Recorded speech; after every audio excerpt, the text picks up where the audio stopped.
দর্শক আমন্ত্রণ জানাচ্ছি আমাদের নিয়মিত আয়োজন কেমন আছে অর্থনীতির আজকের পর্বে। আমি তৌফিকুল ইসলাম খান। এই অনুষ্ঠানে কথা বলি অর্থনীতির গতি প্রকৃতি, এর সম্ভাবনা এবং চ্যালেঞ্জ নিয়ে।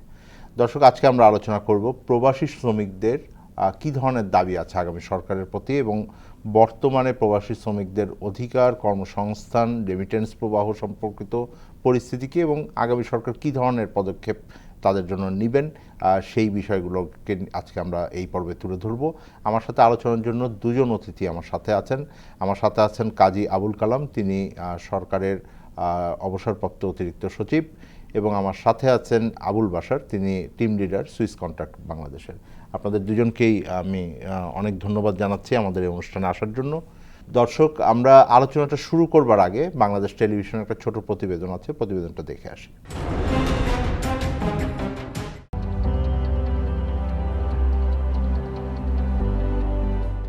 রেকর্ড সংখ্যক শ্রমিক বিদেশে গেলেও বাংলাদেশের প্রবাসী কর্মীদের বাস্তব চিত্র খুব একটা বদলায়নি।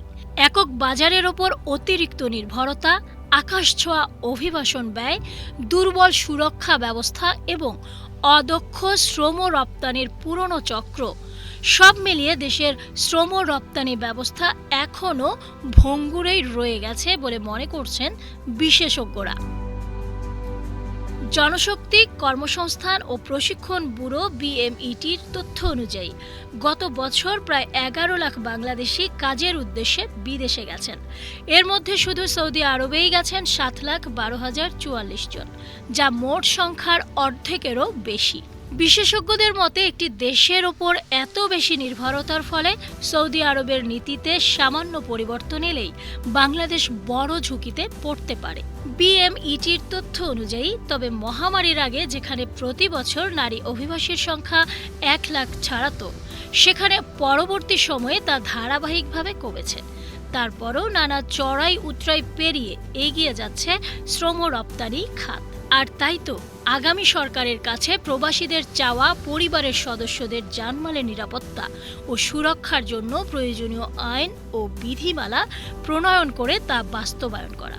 প্রবাসে আহত, নিহত, অসুস্থ বা স্বাভাবিকভাবে মৃত্যুবরণকারী কর্মী বা রেমিটেন্স পাঠানো পরিবারের জন্য আর্থিক প্রণোদনা, বিধবা ভাতা, শিক্ষা ভাতা ও চিকিৎসা ভাতা, বিশেষ করে প্রবাসে চুক্তিভিত্তিক কর্মী পাঠানোর আগে সরকারিভাবে বীমার ব্যবস্থা সহ স্বাবলম্বী করে দেওয়ার জন্য প্রয়োজনীয় আইন ও নিয়ম নীতি অচিরেই প্রণয়ন করে তা বাস্তবায়ন করা। প্রবাসীরা যেন বাংলাদেশের উন্নয়নে অংশ নিতে পারে, সেজন্য প্রয়োজনীয় পরিবেশ সৃষ্টি ও নিরাপত্তা গড়ে তোলা, এবং এটি বাস্তবায়নের জন্য প্রতিটি উপজেলাবাসীদের জন্য আলাদা শিল্প পরিষদ গড়ে তুলতে তাদের আর্থিক নিরাপত্তা বিধানে প্রয়োজনীয় আইন ও নিয়মাবলী অচিরেই প্রণয়ন করা। প্রবাসীরা চান আর্থিক বিনিয়োগের নিরাপত্তা ব্যবস্থা এবং বিপণন ক্ষেত্রে পুঁজির নিরাপত্তা ও দীর্ঘসূত্রিতা বন্ধ করা।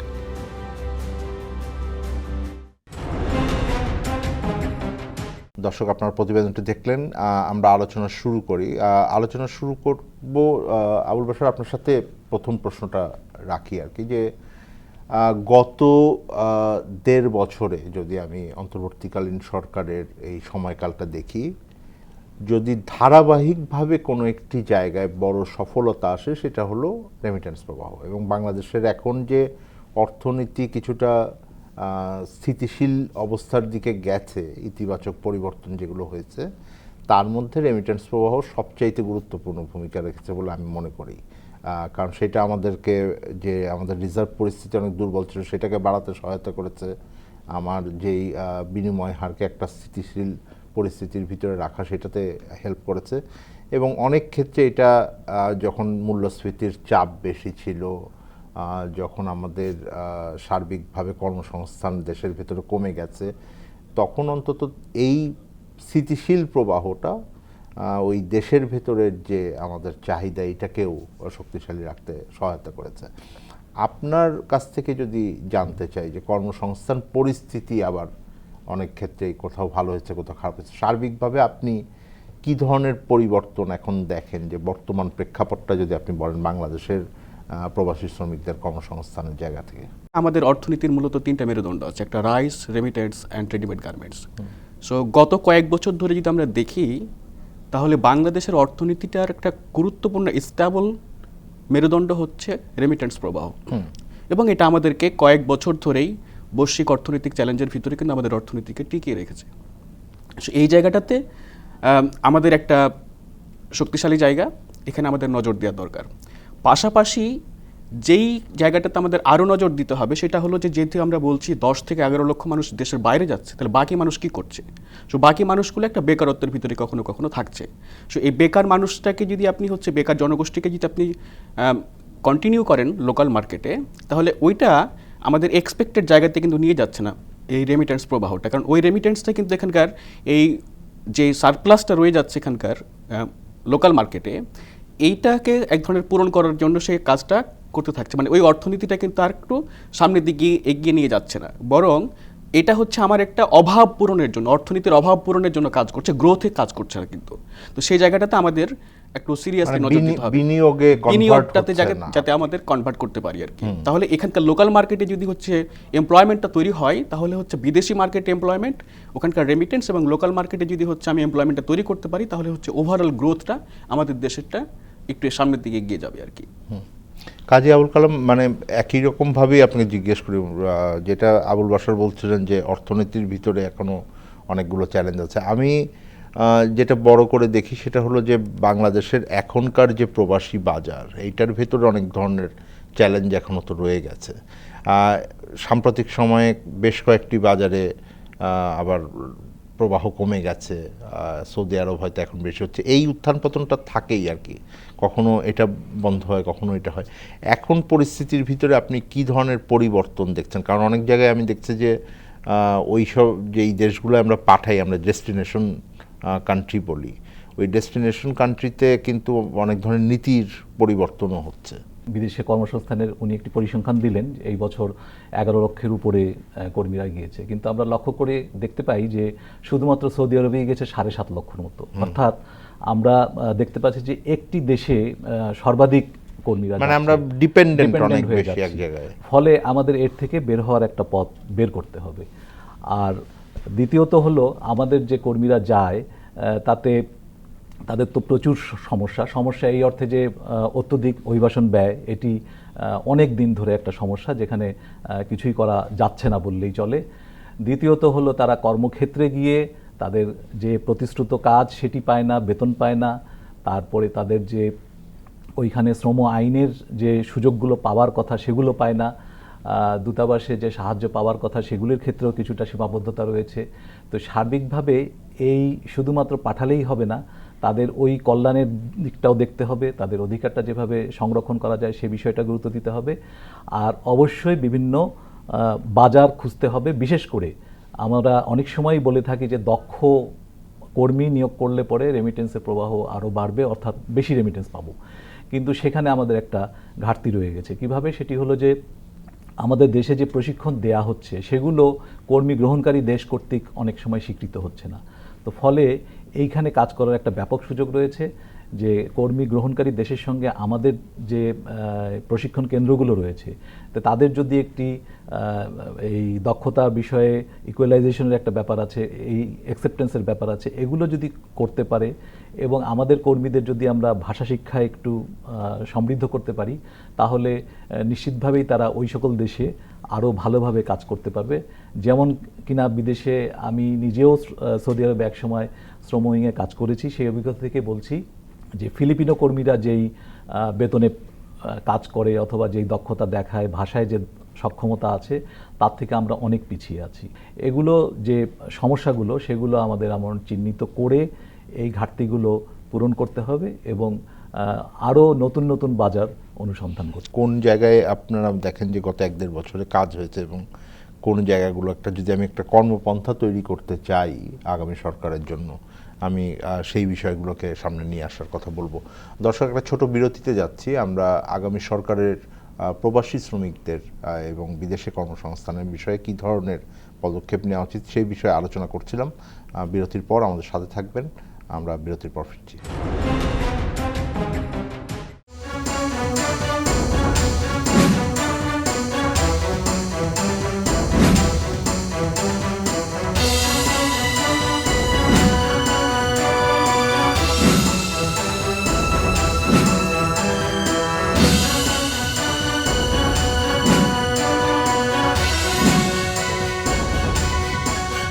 আগামীর বাংলাদেশ দেখবেন প্রতিদিন রাত 11টায়।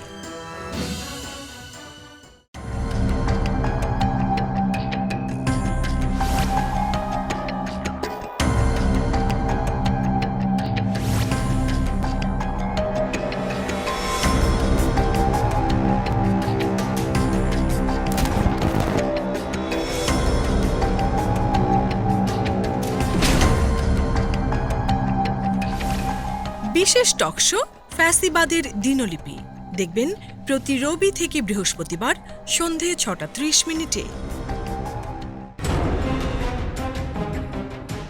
দর্শক, আবার আমন্ত্রণ জানাচ্ছি আমাদের নিয়মিত আয়োজন কেমন আছে অর্থনীতির আজকের পর্বে। আমরা আলোচনা করছিলাম আমাদের প্রবাসী শ্রমিকদের যে অধিকার এবং কর্মসংস্থান, সেই বিষয়ে আগামী সরকারের কোন জায়গায় গুরুত্ব দেওয়া উচিত। কাজী আবুল কালাম, বিরতির আগে আপনি বেশ কয়েকটি জায়গার কথা বলছেন। একটা জায়গা আপনি বলেছেন যে আমাদের এখান থেকে শ্রমিক যাওয়ার জায়গায় একটা বড় চ্যালেঞ্জ হলো আমাদের মানে অভিবাসনের যে ব্যয়টা, এই ব্যয়টা আমরা কিছুতেই কমাতে পারিনি।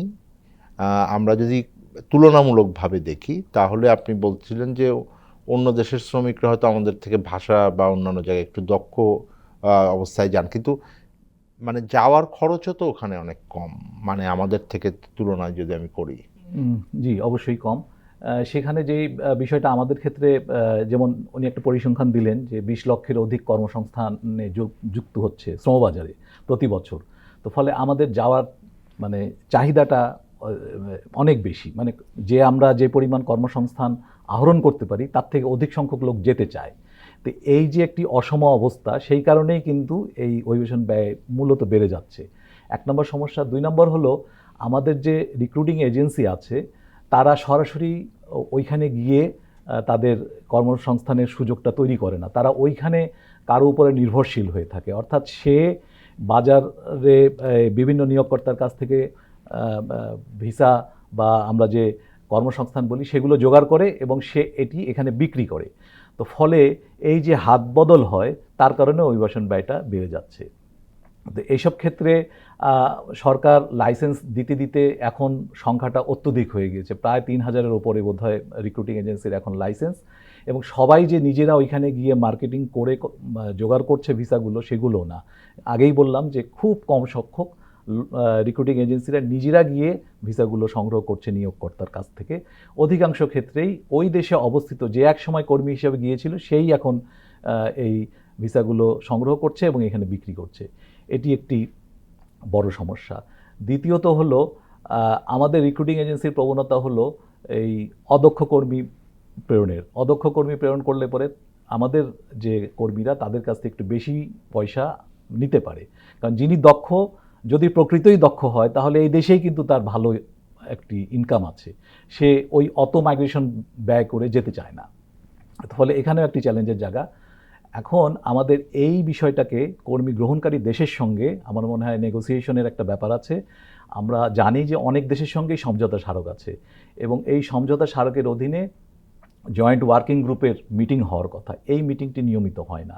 এই মিটিং নিয়মিত হলে পরে তখন কিন্তু আমার মনে হয় যে বার্গেনিংয়ের মাধ্যমে আমরা আরও আমি এই দ্বিপাক্ষিক সম্পর্কের বিষয়টা আসবো। একটা যেটা বড় আমরা লক্ষণ দেখেছি আবুল বাশার, সেটা হলো গত 1 বছরে, সেটা হলো বেশ কয়েকটি গুরুত্বপূর্ণ বাজারে এখন কর্মী নেওয়া আবার বাংলাদেশের থেকে বন্ধ হয়েছে বিভিন্ন অভিযোগের কারণে। এবং অনেকেই বলেন যে দুটো বড় ফ্যাক্টর আমাদের এখানে আছে। একটা হলো যে আমাদের এখানে অভিবাসন ব্যয় এত বেশি যে নর্মালি গিয়ে স্বাভাবিক ওই চাকরির সময়সীমা দিয়ে যেটুকু ওনারা আয় করতে পারেন সেইটা যথেষ্ট হয় না তাদের ওই অভিবাসন ব্যয়ের জন্য, যে কারণে এই প্রবণতাটা বেশি। আর একটা যেটা বড় করে চ্যালেঞ্জ আসে সেটা হলো যে বাংলাদেশের ভেতরে কর্মসংস্থান পরিস্থিতি যেহেতু বেশি না কিছুটা, হয়তো কালাম সাহেবও বলেছেন যে আমাদের এখানে অধিক সংখ্যক মানুষ বাইরে যেতে চায়, ফলে তারা বাইরে গিয়ে থেকে যেতে চান এবং পার্মানেন্টলি থেকে যেতে চান। এইটা একটা বড় চ্যালেঞ্জ। এবং অনেক দেশে আমরা দেখেছি যে ইউরোপের মতন অনেক দেশ আছে যেখানে পড়াশোনার জন্য গিয়েও থেকে যাচ্ছেন, ওগুলো এখন চ্যালেঞ্জ তৈরি করছে, কারণ আমরা বাজার বহুমুখীকরণের ক্ষেত্রেও চ্যালেঞ্জ দেখছি।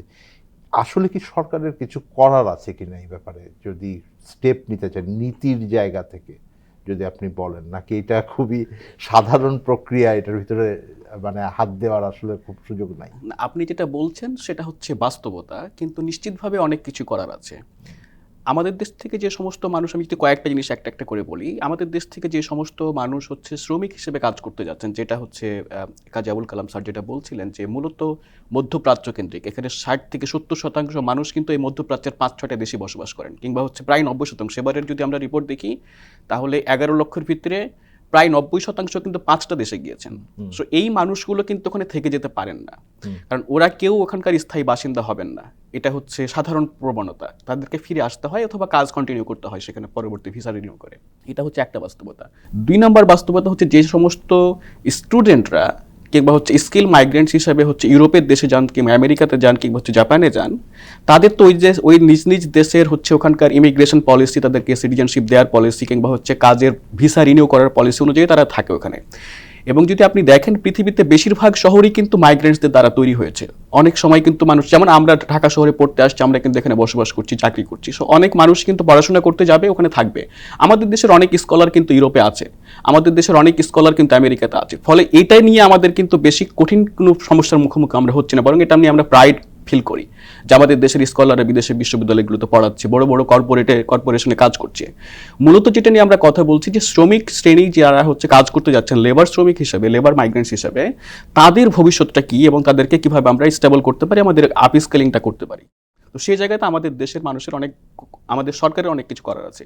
সিপিডির গবেষণায় বলছে যে প্রায় 13 লক্ষ গ্র্যাজুয়েট তৈরি হয় প্রতি বছর, কিন্তু এখানে 3 লাখের মতো চাকরি পায়, বাকিরা কি করে তাহলে? সো এই কর্মসংস্থান একটা বড় চ্যালেঞ্জ হবে সরকারের জন্য। এবং এই কর্মসংস্থানের ক্ষেত্রে যদি আমরা দেখি যে শিক্ষিত অংশটাকে যদি আমরা স্কিল মাইগ্রেশন করার ক্ষেত্রে একটা গুরুত্বপূর্ণ দায়িত্ব, একটা পলিসি মেজার নিতে পারি যে এরাকে হচ্ছে যে সমস্ত দেশে দক্ষ শ্রমিক লাগবে, কারণ এদের বেসিক এডুকেশনটা কিন্তু আছে। সো বেসিক এডুকেশন যাদের আছে তাদেরকে কিন্তু একটা সার্টেন স্কিল দিয়ে গ্লোবাল মার্কেটের জন্য উপযুক্ত করে তোলা যায়, সেটা একটা গুরুত্বপূর্ণ কাজের জায়গা বলে মনে করি আমি নেক্সট সরকারের জন্য। দ্বিতীয় হলো যে মানুষগুলো হচ্ছে শ্রমিক হিসেবে এখন যাচ্ছেন, যেটা উনি বলছিলেন যে এখানে হচ্ছে আমরা যেহেতু লেবার সারপ্লাস কান্ট্রি, ফলে এক ধরনের অতিরিক্ত চাপ থাকে মার্কেটের উপরে। 10টা ভিসা আসলে হয়তো 100 জন মানুষ অ্যাপ্রোচ করে যে আমি বিদেশ যেতে চাই, ফলে ওখানে মার্কেটের নিজস্ব নিয়ম অনুযায়ী দামটা বেড়ে যায় ভিসার। এটা সঠিক নাকি বেঠিক সেটা আর একটা তর্কের বিষয়, কিন্তু যেহেতু হচ্ছে সাপ্লাই কম ডিমান্ড বেশি, ফলে এখানে এমনিতেই দামটা বেড়ে যাচ্ছে এখানে। তো এই জায়গাতেই হচ্ছে সরকারের এখানে নিয়ন্ত্রণের প্রশ্ন আছে, যে কিভাবে এটাকে নিয়ন্ত্রণ করবে, বাজার নিয়ন্ত্রণ করবে, কিংবা হচ্ছে রিক্রুটিং এজেন্সিগুলোর অ্যাকাউন্টেবিলিটির প্রশ্ন আছে, সেখানে ওভারসাইট অথরিটি হিসেবে প্রবাসী কল্যাণ মন্ত্রণালয়ের সেখানে দায়িত্ব আছে। আর একটা পাশাপাশি যেটা করতে হবে আমাদের, সেটা হচ্ছে যে এখানকার লোকাল মার্কেটে এমপ্লয়মেন্ট জেনারেট করতে হবে, যে আমাদের গ্র্যাজুয়েটরা কীভাবে তৈরি হচ্ছে, আবার গ্র্যাজুয়েশনের বাইরে যারা হচ্ছে, পড়াশোনার বাইরে যে সমস্ত জনগোষ্ঠী এখনও রয়ে গেছে, হয়তো এইচএসসি পাস করে নাই কিংবা হচ্ছে ম্যাট্রিক পাস করে নাই কিংবা হচ্ছে 8ম শ্রেণী পর্যন্ত পড়ালেখা করে শেষ করেছে, ড্রপ আউট হয়েছে, এই মানুষগুলোকে কিন্তু এমপ্লয়মেন্টের ভিতরে নিতে হবে। আদার দ্যান অর্থনীতির উপর অনেক চাপ আছে কিন্তু এখন। সো এখানে অনেক কিছু করার আছে, এখানে এমপ্লয়মেন্ট জেনারেশন, অর্থনৈতিক নীতি নির্ধারক যারা আছেন তাদেরকে হচ্ছে কিভাবে এখানে অধিক এমপ্লয়মেন্ট জেনারেট করতে পারে, এরকম সেক্টরগুলোকে হচ্ছে এখানে এক ধরনের ফ্যাসিলিটেশন করা। একটা বড় আলোচনার ভিতরে যেটা আছে সেটা হলো যে আমরা সত্যিকার অর্থে যেই প্রবাসীদেরকে আমরা বলি যে সার্কুলার এমপ্লয়মেন্ট তৈরি করতে পারি কিনা, মানে একজন কেউ বাইরে যাচ্ছেন, সেখানে কাজ করে আরও দক্ষ হচ্ছেন, কিছু হয়তো অর্থ জমাতেও পারছেন, তিনি ফেরত এসে আবার দেশে আমরা একটা সেই সেক্টরের দক্ষ শ্রমিক পাই কিনা, এই সার্কুলারটা আমরা কতখানি তৈরি করতে পেরেছি এটা নিয়ে একটা বড় সন্দেহ আছে। যে কারণে যারা হয়তো ফেরতও আসেন তারা আবার বাইরে যাওয়া ছাড়া হয় কিছু করার থাকে না, অথবা তারা তাদের অনেক ক্ষেত্রে তাদের স্কিল যেইটা উনি করে আসলেন সেইটা ওনারা কন্টিনিউ করেন না, ওনারা হয়তো আরেকটা কিছুর ভিতরে চলে যান। এই জায়গাটাতে যদি আমরা একটু আলোকপাত করি, ধরা যাক যে মানুষগুলো হচ্ছে শ্রমিক হিসেবে কাজ করতে যাচ্ছেন, এদের উপার্জনের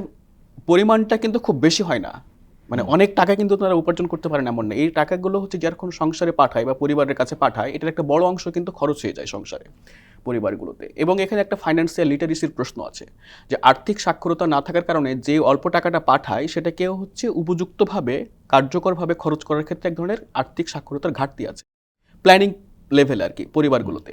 এটা এক। দ্বিতীয় হলো যারা হতের ভিতরে একটু সাকসেসফুল, একটু সফল হয়, একটু বেশি ইনকাম করতে পারেন, তারা বাংলাদেশে এসে কিংবা হচ্ছে ওখানে থাকা অবস্থায় বাংলাদেশে টাকাটা পাঠিয়ে এমন কোনো এন্টারপ্রাইজ তৈরি করতে পারেন না। এটা কিন্তু আমি খুব সাধারণ অ্যাভারেজ কথা বলছি, কেউ পারেন অবশ্যই নিশ্চিতভাবে, অ্যাভারেজ যারা আছেন তারা যে খুব বেশি বড় রকমের কোনো এন্টারপ্রাইজ তৈরি করতে পারেন তা কিন্তু নয়। যেটা হয় সেটা হচ্ছে যারা ওখানে সফল হন তারা ফিরে এসে ওই অর্থটা দিয়ে হয় এখানে একটা ব্যবসা করছেন দোকানের মতো, কিংবা হচ্ছে একটা ফার্ম করছেন, ফলে নিজের এমপ্লয়মেন্ট হয়তো 3-4 জনের এমপ্লয়মেন্ট করা সম্ভব এখানে, বা 4 জন 5 জন 10 জন সর্বোচ্চ। কিন্তু একটা ব্যাপক অর্থে যে রেমিটেন্সের টাকা দিয়ে ইন্ডিভিজুয়ালি মানুষ যারা ফিরে আসেন তারা যে অনেকগুলো এমপ্লয়মেন্ট তৈরি করতে পারছেন, ব্যাপারটা কিন্তু এরকম না। এটা হচ্ছে খুবই মাইক্রো স্কেলে দেখা যায়, বড় স্কেলে এটা আমরা এখনো দেখতে পাই না। আমি একটা ছোট বিরতিতে যাই, আপনাদের সাথে আলোচনায় ফিরবো। দর্শক, আলোচনা করছিলাম আজকের পর্বে আমাদের প্রবাসীদের জন্য আগামী সরকারের কি করা উচিত। বিরতির পর আবার ফিরছি।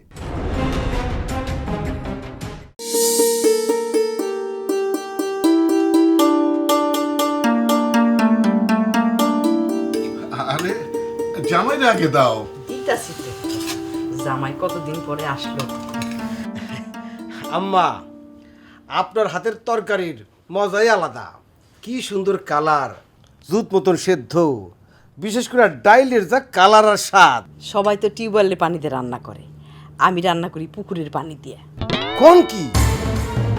পুকুর তো খোলা, পুকুরের পানিতে মানুষ গোসল করে, কাপড় চোপড় কাচে, হাঁস ভাসে সেই পানিতে। সেই পানি দিয়ে আপনি রান্না বান্না করছেন, কাম সারছি। মরে যাবেন তো আম্মা, একদম মরে যাবেন। কই মুড়ি নাই তো এখনো। বুঝছি, এই জন্য আব্বা আপনি মাঝে মাঝে সাবিয়াও পেটের সমস্যায় ভোগে। থামো, এই তুমি সব সময় সবার ভুল ধরো কেন? না রে মা, জামাই বাবাজি ঠিক কথাই কইছে। শুধু আমরা না, আমাকে পুকুরের পানি যারাই ব্যবহার করে তারা প্রত্যেকেই পেটের সমস্যায় ভোগে। অনেকে রান্না বান্নার সময়, খাওয়ার সময় নিরাপদ পানি ব্যবহার করে, কিন্তু খাওয়ার আগে থালা বাসন ধোয়, গ্লাস ধোয়, এমনকি নিজের হাতও ধোয় পুকুরের পানি দিয়া, ট্যাপের পানি দিয়া। হ, ঠিকই তো, তাই তো করি। শোনেন আম্মা, রান্না ও খাবারের জন্য নিরাপদ পানি ব্যবহার করুন। পুকুর কিংবা নদীর পানি পান করবেন না। পানি পান করার আগে ফুটিয়ে নেবেন। সেটা সম্ভব না হলে ব্লিচিং পাউডার, ফিটকিরি বা পানি বিশুদ্ধকরণ ট্যাবলেট দিয়ে পানি নিরাপদ করে নিন। ফল ও সবজি কাঁচা খেতে হলে নিরাপদ পানি দিয়ে ভালোভাবে ধুয়ে নিন।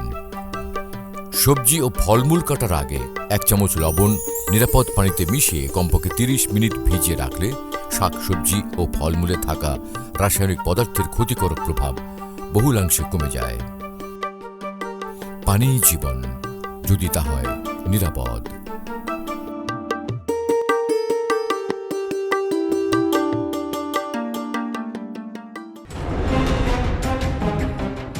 দর্শক, আবার আমন্ত্রণ জানাচ্ছি আমাদের নিয়মিত আয়োজন কেমন আছে অর্থনীতির আজকের পর্বে। আমি তৌফিকুল ইসলাম খান। আজ কথা বলছিলাম আমাদের প্রবাসী শ্রমিক এবং বিদেশে যে আমাদের কর্মসংস্থান, তা নিয়ে আগামী সরকার কি করতে পারে।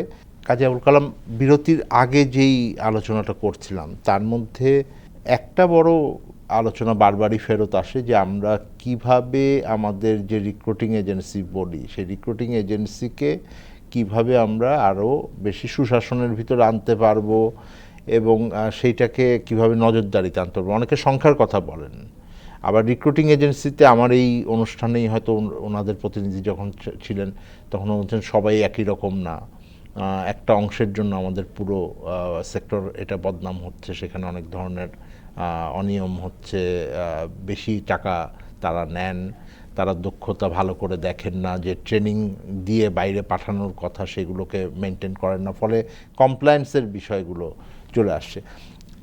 এইটার যদি আপনি সুশাসনের কথা বলেন আর কি, আপনার দৃষ্টিতে মানে কোন কোন জায়গায় আসলে এটা যে আমরা, কারণ অনেক সময় আমরা আবার একটা রাজনৈতিক অর্থনীতির কথা বলি, সেই রাজনৈতিক অর্থনীতিকে ভেঙে আমরা যদি এটাকে একটা টেকসই মডেল নিতে চাই, কোন জায়গাটায় আপনি বড় পরিবর্তন করতে চাবেন? সম্প্রতি বলবো না, 2013 যে আইনটি আছে ওই আইনে বলা আছে রিক্রুটিং এজেন্সিরা সরকার একটি ডাটাবেস থাকবে, ডাটাবেস থেকে কর্মী নির্বাচন করবে, তাহলে কিন্তু অভিবাসন ব্যয়ের ক্ষেত্রে একটি নিয়ন্ত্রণ প্রতিষ্ঠা করা যেত। কিন্তু দুঃখজনক হলে যে সরকারও ওইভাবে ডাটাবেস তৈরি করতে পারেনি, রিক্রুটিং এজেন্সিও আস্থা পায়নি। আমি এখন একটা অনলাইনে একটা ওয়েবসাইট দেখি, কিন্তু এটা কতখানি কার্যকর এটা না, ওই রকম এফেক্টিভ না।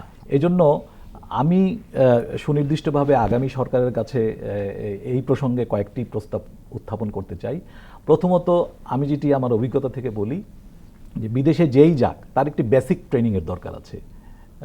মানে প্রি ডিসিশন ব্রিফিং যদি আমি বলি, অর্থাৎ প্রি ডিসিশন ব্রিফিংয়ের মাধ্যমে কর্মীটা ঠিক করবে যে আমি আসলে বিদেশে যাব কি যাব না।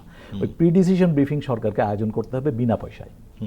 অর্থাৎ আমাদের কারিগরি স্থানীয় পর্যায়ে হবে। হ্যাঁ, প্রত্যেকটা জেলায় কারিগরি প্রশিক্ষণ কেন্দ্র আছে এখন 110টি এই প্রবাসী কল্যাণ মন্ত্রণালয়ের আন্ডারে। তো ওই 64টি জেলাতেই ওই কারিগরি প্রশিক্ষণ কেন্দ্রে ওরা যদি 7 দিন বা 15 দিন প্রশিক্ষণ নিবে, বিদেশে যেতে হলে তার কি করতে হবে এই বিষয়ে একটা প্রাথমিক ধারণা সে পাবে। তখন কিন্তু তাকে অঙ্ক করে দেখানো যাবে যে কত মাইগ্রেশন ব্যয় করে সে যাচ্ছে, ওইখানে বেতন পাবে কত। তাহলে তার একটা ধারণা হবে যে এই বৈদেশিক কর্মসংস্থান তার জন্য মিনিংফুল হবে কিনা। এই ধারণা নেয়ার পরে তারপরে তখন ওই কর্মীকে বলতে হবে, যদি সে মনস্থ করে যে আমি যাব, তখন তাকে ডাটাবেজে অন্তর্ভুক্ত করে নিল, তাহলে সে জেনারেল একটা লেবার ক্যাটাগরিতে আসলো। এরপরে তাকে অফার দেওয়া হবে যে তুমি কোনো কারিগরি প্রশিক্ষণ নেবে কিনা। ওই টিটিসিতেই কিন্তু কারিগরি প্রশিক্ষণের ব্যবস্থা আছে বিভিন্ন ট্রেডে। যদি সে প্রশিক্ষণ নেয়, প্রশিক্ষণের পরে তখন তাকে যেই ট্রেডে সে প্রশিক্ষিত হলো ওই ডাটাবেজে আবার অন্তর্ভুক্ত করে নিতে পারে। তখন একটা রিচ ডাটাবেজ হবে এবং রিক্রুটিং এজেন্সি সেখান থেকে। আপনি বলছেন যেটা, সেটা হলো যে স্কিল, যেটা আমরা দক্ষতার জন্য যে আমাদের যে এফোর্ট, তার সাথে আমার এই বিদেশে কর্মসংস্থানের একটা যোগসূত্র অবশ্যই তখন নিয়োগকর্তাও কিন্তু ওই ডাটাবেস ব্যবহার করে কর্মী নির্বাচন করতে পারে। এটি 1 নম্বর। 2 নম্বর হলো, আমরা প্রায়ই শুনি যে প্রবাসী কল্যাণ মন্ত্রণালয়ে সরকারের বরাদ্দ অত্যন্ত কম। এটি একটি কমন একটা অভিযোগ। কিন্তু এখানে কম বলতে কি, আসলে তো প্রবাসী কল্যাণ মন্ত্রণালয় কোনো বড় বড় প্রকল্পই দেখে সরকারের কাছে উপস্থাপন করতে পারে না। এই যে আমি শুরুতেই বললাম ভাষার দক্ষতা, তারপরে এই যেই কাজে যাবে সেইটার দক্ষতা, এই সব দক্ষতা অর্জনের জন্য প্রচুর টাকা দরকার। সেই টাকাগুলো চেয়ে প্রকল্প নিলে পরেই কিন্তু তখন এদেরকে করতে হবে। সরাসরি প্রবাসী মন্ত্রণালয়েরই কি এই বাজেটটার দরকার আছে, নাকি তাদের সাথে একটা সমন্বয় মেলবন্ধনের দরকার? অবশ্যই, যেমন জাতীয় দক্ষতা উন্নয়ন কর্তৃপক্ষ হয়েছে, তারা এখানে লিড দিতে পারে। এই যতগুলি প্রশিক্ষণ দেয়, যতগুলি মন্ত্রণালয় বা বিভাগ, তাদেরকে একটা সমন্বয়ের মাধ্যমে তাদের সার্টিফিকেশন হতে পারে, যেই সার্টিফিকেশনটা আবার বিদেশে অ্যাকসেপ্টেড হবে। এই জন্য একটা সমন্বিত আসলে আছে ঠিকই, কিন্তু এটার কোনো মানে সমন্বিত রূপ পাচ্ছে না। এটি একটা ল্যাকিংয়ের জায়গা। আচ্ছা, এইবার আমি আসবো আরেকটা জায়গায়, সেটিও খুব গুরুত্বপূর্ণ। সেটি হলো, আমি আমার অভিজ্ঞতা থেকে দেখেছি যে আমরা যখন এক মন্ত্রণালয় থেকে বদলি হয়ে যাই অথবা অবসরে গেলাম, তারপরে কিন্তু আমার যে অভিজ্ঞতাটা সেটি হারিয়ে যায়। এই কারণে আমি মনে করি যে প্রবাসী কল্যাণ মন্ত্রণালয় এখন একটা উচিত মাইগ্রেশন ইনস্টিটিউট নামে একটা কিছু প্রাতিষ্ঠানিক ফর্মে যাওয়া। অর্থাৎ সেখানে এমন কিছু এক্সপার্ট লোক থাকবে যারা সর্বদাই এই গতি প্রকৃতি কী হচ্ছে মাইগ্রেশনের, আমার প্রতিদ্বন্দ্বী দেশগুলো কোথায় আছে, দক্ষতার লেভেলগুলি কোথায় আছে, এইগুলো গবেষণা করবে। সমঝোতা স্বাক্ষর কিভাবে হবে, বাইলাটারাল এগ্রিমেন্ট কিভাবে হবে, এই তথ্যগুলো মন্ত্রণালয়কে ফিট করবে। পেশাদারি একটা আমলাতন্ত্র বলি, আর মানে আমলাতন্ত্র বলতে যদিও আমরা ব্যুরোক্রেসি নেতিবাচক বলার কিছু নাই, প্রশাসনিক কর্মকর্তাই হতে হবে তা না। ওইখানে একেবারেই বেসরকারি লোক থাকবে, আমলাতন্ত্রের কেউই থাকবে না, প্রশাসন থেকে কেউই যাবে না। ওইটা হলো পার্মানেন্ট সেটআপ। আমরা প্রায়ই শুনি আমাদের কর্মীরা বিদেশে বিভিন্ন সমস্যার মধ্যে থাকে, তারা দূতাবাসে গিয়ে অনেকেরই সাক্ষাৎ পায় না, এবং এটা বাস্তব। কারণ হলো যে আমি যেমন আমার সৌদি আরবের অভিজ্ঞতা থেকে যদি আমি বলি, আমার জুরিসডিকশনে ছিল 1300 কিলোমিটার 1500 কিলোমিটার দূরে, সেখানে গিয়ে আসলে আমাকে সেবা দেওয়া সম্ভব না, আমার যত লোকবলই বাড়ানো হোক না কেন। তো এই জন্য আমি বলবো, সৌদি আরব বলি, যে সকল দেশে আমাদের প্রবাসীরা খুব বেশি আছে, সেই সব জায়গায় যদি আমরা ল ফার্মের সঙ্গে কোনো এগ্রিমেন্ট করতে পারি, এবং সেই ল ফার্মগুলি ওই দেশের চতুর্দিকে ছড়িয়ে ছিটিয়ে থাকবে আমাদের প্রবাসীদের জন্য, এবং তারা ওই ল ফার্মে যাবে, গিয়ে তার যে সমস্যাটা আছে সেখানে সে প্লেস করবে। ওই ল ফার্ম তখন দূতাবাসের সঙ্গে কোঅর্ডিনেট করে ওই কেসটা নেয়ার মতো কিনা নিয়ে তখন প্রসিড হলে পরে, এই জন্য যথেষ্ট বাজেট বরাদ্দ করতে হবে। হ্যাঁ, সেই করলে পরে আমার মনে হয় এই যে তাদের যে অভিযোগের একটা জায়গা, সেখান থেকে অনেকখানি বেরিয়ে আসতে পারবে। তো এই ধরনের ব্যাপক কাজ আমার মনে হয় আগামী সরকারের কাছে আমার প্রত্যাশা থাকবে। একই আলোচনার সূত্র ধরে বাশার আপনার কাছে আসছি, যে একটা বড় জায়গা তো উনি প্রাতিষ্ঠানিক কতগুলো জায়গার কথা বললেন, আমাদের দেশের ভেতরের তো আমরা দীর্ঘদিন ধরে আলোচনা করছি যে আমরা দক্ষতা সম্পন্ন মানুষ পাঠাতে পারি কিনা কাজের জন্য, এবং আমাদের ভাষা শিক্ষা থেকে শুরু করে অন্যান্য বিষয়গুলো এখানে আছে। কিন্তু সেই অর্থে বাংলাদেশের কি কোনো প্রাতিষ্ঠানিক কাঠামো আছে যেখানে সরকার বেসরকারি প্রতিষ্ঠান যেগুলো যারা রিক্রুটিং এজেন্সি আছে তারা মিলে একটা চাহিদার জায়গা দেখছেন, বা যেই শ্রম অধিকারের বিভিন্ন বিষয়গুলো আসছে সেইগুলোতে কাজ করছেন? আমাদের কিন্তু কাঠামোগত প্রাতিষ্ঠানিক এক ধরনের আয়োজন কিন্তু আছে, মানে ইনস্টিটিউশনাল অ্যারেঞ্জমেন্ট বলতে যেটা আমরা বুঝি সেটা কিন্তু আমাদের দেশে আছে। মানে একদম সরকারের দিক থেকে মন্ত্রণালয়, তার অধীনস্থ অনেকগুলো প্রতিষ্ঠান কিন্তু তৈরি হয়েছে, জাতীয় দক্ষতা উন্নয়ন কর্তৃপক্ষ থেকে সবগুলোই আছে। বেসরকারি প্রতিষ্ঠানগুলো কিন্তু এই অভিবাসনের এক ধরনের সুশাসন কিংবা হচ্ছে কর্মীদের দক্ষতা উন্নয়ন, তাদের সিদ্ধান্ত গ্রহণে ভূমিকা রাখার ক্ষেত্রে কিন্তু কার্যক্রম পরিচালনা করছে। সুতরাং সরকার এবং বেসরকারি প্রতিষ্ঠানের এক ধরনের সমন্বয় কিন্তু আছে। এটা হচ্ছে বিভিন্ন কনসালটেশনের মধ্য দিয়ে হয়, কখনো রিকমেন্ডেশন দেওয়া হয়, সুপারিশ দেওয়া হয়, মন্ত্রণালয়গুলো ডেকে পাঠায় অনেক সময় নাগরিক সমাজকে, এই এনজিওগুলোকে ডেকে পাঠায়। ফলে এক ধরনের লুজ একটা সমন্বয় কিন্তু আছে। যেটা যেটা হওয়া দরকার সেটা হচ্ছে যেটা আপনি বলছিলেন যে এত কিছু থাকার পরেও কেন হচ্ছে আমরা দক্ষতা ভিত্তিতে শ্রমিক পাঠাতে পারছি না। এই জায়গাগুলোতে হচ্ছে আমাদের কতগুলো জিনিসকে একটু গভীরভাবে দেখতে হবে। যেরকম হচ্ছে যেটা বলছিলাম যে লেবার সারপ্লাস খান্টি হওয়ার কারণে একটা টেকনিক্যাল সমস্যা আছে, যে হচ্ছে মার্কেটের নিয়ম অনুযায়ী টাকা বেড়ে যাচ্ছে, অভিবাসন ব্যয় বেড়ে যাচ্ছে। পাশাপাশি এখানে কিন্তু এক ধরনের সুশাসনের অভাবও আছে, এই কারণেও অর্থনীতিতে কিংবা হচ্ছে আপনার এই যে অভিবাসন ব্যয়টা বেড়ে যাচ্ছে। তো সেই জায়গাগুলোতে মন্ত্রণালয়ের কাজ করার সুযোগ আছে। দ্বিতীয়ত হলো যে এই মানুষগুলো যে লেবার মার্কেটে ঢুকছে কিংবা হচ্ছে এক ধরনের প্রস্তুত হচ্ছে লেবার মার্কেটের জন্য, ডোমেস্টিক মার্কেটে প্রায় 20 লক্ষ মতো মানুষ, এই মানুষগুলোকে কিন্তু আমরা ক্লাস্টার ওয়াইজ কিন্তু সিদ্ধান্ত গ্রহণ করতে পারি যে কী ধরনের ইন্টারেস্ট নিয়ে কারা মার্কেটে আসছে। এবং আমাদের দেশে অনেকগুলো বেসরকারি বিশ্ববিদ্যালয় আছে, অনেকগুলো টেকনিক্যাল ইউনিভার্সিটি আছে, কারিগরি প্রশিক্ষণ স্কুল আছে, কলেজ আছে, তাদের সঙ্গে কিন্তু একটা সমন্বয় করে এখানে এক ধরনের স্কিলড উন্নয়ন করা যেতে পারে। এখন এইটা অবশ্যই লিডারশিপ জায়গাতে সরকারকে থাকতে হবে। একটা বেসরকারি প্রতিষ্ঠানকে দায়িত্ব দিতে পারে, যেটা স্যার বলছিলেন যে উনি যেরকম একটা বলছিলেন একটা আইডিয়ালি যে এখানে একটা মেমোরিটা রাখা, ইনস্টিটিউশনাল হিস্ট্রিটাকে কাজে লাগানোর জন্য এখানে একটা ইনস্টিটিউশন করা যেতে পারে, একটা পুল করা যেতে পারে। যেটা কিনা আমি হচ্ছে যদি উদাহরণ দিই, আমরা হচ্ছে বিএমইটি ডাইরেক্টর জেনারেলের সঙ্গে কিন্তু আমরা একটা উদ্যোগ গ্রহণ করেছিলাম যে এখানে একটা রিসোর্স পুল তৈরি করা যায় কি করে, যারা হচ্ছে ফেরত আসে তারা ওইখানকার অভিজ্ঞতাটা নিয়ে তারা হচ্ছে প্রশিক্ষণ কেন্দ্রগুলোতে ভাষা শেখাতে পারে। ফর এক্সাম্পল, যে মানুষগুলো সৌদি আরবে থেকে আসছে 3 বছর, তিনি কিন্তু যে কোনো একজন আরবি শিক্ষকের চাইতে অনেক ভালো পড়াতে পারবেন, কারণ হচ্ছে প্র্যাকটিক্যাল ল্যাঙ্গুয়েজটা উনি কিন্তু ডেলিভারি দিতে পারবেন। ফলে এই শ্রমিকদের ল্যাঙ্গুয়েজ স্কিল বাড়ানোর ক্ষেত্রে এই সমস্ত প্রবাসী বা ফেরত আসা শ্রমিকদের কাজে লাগানো যায়, এটা একটা। দ্বিতীয় হলো যে সরকারের ভিতর থেকে যে সমস্ত কর্মকর্তারা, যেরকম কাজী আবুল কালাম স্যারের কথা বলছিলাম, এরকম কর্মকর্তারা কিন্তু অবশ্যই গ্রহণ করেন, তাদের নলেজটাকে কাজে লাগাতে পারে সরকার। আবার হচ্ছে বেসরকারি প্রতিষ্ঠানগুলোতেই কিন্তু অনেক এক্সপার্ট তৈরি হয়, দীর্ঘদিন ধরে 10 বছর 15 বছর ধরে কিংবা 4 বছর 5 বছর ধরে, অনেক দীর্ঘ সময় ধরে তারা কাজ করছে। ফলে এই সেক্টরটার উন্নয়নের জন্য তাদের কাছে অনেকগুলো জ্ঞান আছে, তাদের কাছে দক্ষতা আছে, সেগুলোকে কাজে লাগানোর জন্য একটা আয়োজন কিন্তু সরকারের দিক থেকে থাকতে পারে। এবং এটা কেন দরকার আমাদের দেশে, সেটা হচ্ছে যে আমাদের জনসংখ্যা অনেক বেশি এবং হচ্ছে আমাদের কর্মসংস্থানের জায়গাগুলো আমরা এখন স্ট্রংলি তৈরি করতে পারিনি, কারণ হচ্ছে আমরা গত কয়েক বছর ধরে দেখেছি যে আমাদের এখানে এমপ্লয়মেন্ট তৈরি হয়নি। তার মানে হচ্ছে আগামীতে যদি আমাদের অর্থনীতিটাকে ঠিক রাখতে হয় তাহলে আমাদের এমপ্লয়মেন্ট জেনারেশনের কোনো বিকল্প নাই। তো এমপ্লয়মেন্ট জেনারেশনের জন্য একটা অংশ হচ্ছে দেশের বাইরে মানুষ পাঠানো, এবং সেটা যদি নিশ্চিতভাবে আমরা যদি দক্ষ শ্রমিক পাঠাতে না পারি তাহলে আমাদের এই প্রবাসীদের পাঠানো যে রেমিটেন্স যে চক্রটা, একটা টাকা আসে একটা দুর্বল চক্রের ভিতর দিয়ে চলতে থাকবে, যে আসবে সে এখানে ঠিক থাকবে কিছুদিন, তারপর আবার তাকে মাইগ্রেট করতে হবে, তারা টাকাটা পাঠাবে, সেই টাকাটা সংসারে খরচ হবে, তাকে আবার কিছুদিন পরে মাইগ্রেট করতে হবে। সেরকম একটা দুর্বল চক্রের ভিতরে চলতে থাকবে। সো যেটা শুরুর দিকে আমি যেটা বলতে চাচ্ছিলাম সেটা হচ্ছে যে 26 বিলিয়ন অ্যাভারেজে যে বিদেশ থেকে আমরা রেমিটেন্স পাই, এই টাকাটা যদি আমাদের এখানকার অর্থনীতিতে একটা ইনপুট হিসেবে কাজ করতে পারে এখানকার গ্রোথের জন্য, তাহলে লোকাল মার্কেটেও এক ধরনের এমপ্লয়মেন্ট তৈরি হবে। সো এই এমপ্লয়মেন্ট তৈরি করার জন্য সেটা হচ্ছে প্রোডাকশন বেসড এমপ্লয়মেন্ট হতে পারে, সার্ভিস সেক্টরে হতে পারে, এখানকার ট্রেডে হতে পারে, অনেকগুলো জায়গা আছে। কিন্তু এটা ম্যাক্রো ইকোনমিক পলিসি থেকে কিন্তু এটাকে সিদ্ধান্ত নিতে হবে এবং মাইক্রো লেভেলগুলোতে ডিরেকশনটা দিতে হবে যে কীভাবে এখানকার লোকাল মার্কেটে এমপ্লয়মেন্টটা তৈরি করা যায় based on the remittance flow inflow in the country. So এই জায়গাটাতে একটা সমন্বয়ের জন্য সরকারের একটা নীতিগত সিদ্ধান্ত প্রয়োজন আছে এবং একটু প্রাতিষ্ঠানিক আয়োজনও দরকার হবে এখানে। আপনাদের দুজনকেই ধন্যবাদ জানাচ্ছি আজকের আলোচনায় অংশ নেওয়ার জন্য।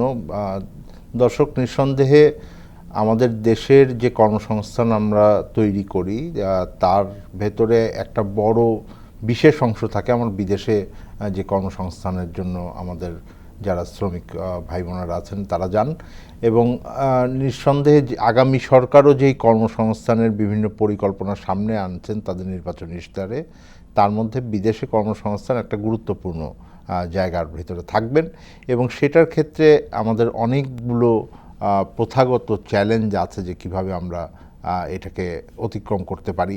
এখনো পর্যন্ত আমরা সেই বিভিন্ন চ্যালেঞ্জকে পাড়ি দিয়েই কিন্তু একটা খুবই গুরুত্বপূর্ণ অংশ কর্মসংস্থান আমাদের প্রতি বছর এখনও তৈরি হচ্ছে। আমাদের শ্রমিক ভাই বোনেরা যাচ্ছেন বিদেশে, সেখানে তারা কষ্ট করে যে অর্থ উপার্জন করেন, আমাদের দেশে যখন তারা এটা পাঠান আমাদের দেশের অর্থনীতিকে সংহত করতেও তা বড় ভূমিকা রাখছে।